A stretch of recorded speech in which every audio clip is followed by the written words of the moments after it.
Subpoenas his friend and former Twitter CEO, Jack Dorsey. The subpoena is part of Musk's efforts to back out of his $44 billion agreement to buy Twitter.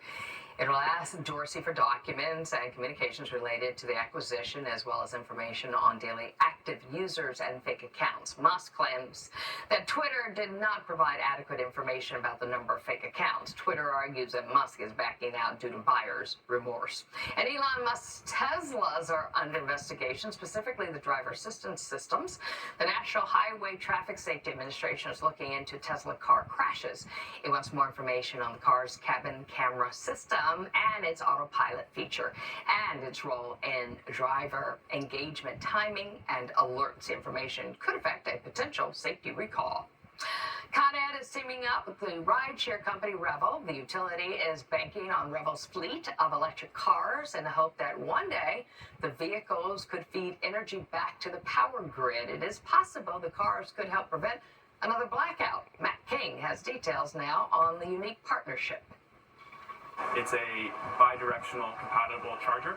Revel COO Paul Suey met us at the company's Red Hook warehouse Monday evening, where 3 Nissan Leafs sat charging their batteries. But come 2 p.m. Tuesday, these then fully charged electric vehicles will start sending all that energy back to the grid to power homes and businesses around Red Hook when they need it most.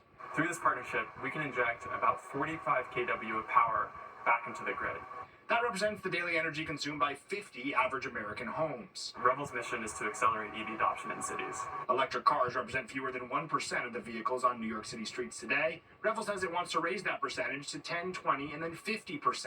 And that transition of adding electric cars to the road has the potential to be a massive strain on the power grid. But Revel's vehicle-to-grid pilot, if implemented at scale, could reverse that effect, giving the city's grid a clean and mobile additional energy source. This is a really innovative project, and this technology is actually quite new. ConEd Electric Vehicle Department Manager Britt Reichborn-Schenerud expects this project to teach much about how this tech could support a power grid on those 10-ish days a year when it experiences the most strain. Once you convert fleets at scale, there is the potential for a kind of grid resource here. But first, both Reichborn-Schenerud and Suey say we need a lot more charging infrastructure. How do we build charging infrastructure to enable EV adoption at this scale?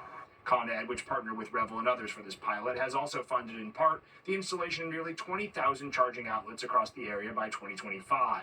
This technology is really exciting. It has a lot of potential, but it's very early days in terms of how the technology works, what the costs are versus what the business values are. Suey expects EV adoption to happen more quickly and completely than most imagine, and hopes this, the city's first vehicle-to-grid system, plays a role in both accelerating the number of electric vehicles on the street and offering a greener backup energy source to prevent blackouts in the future.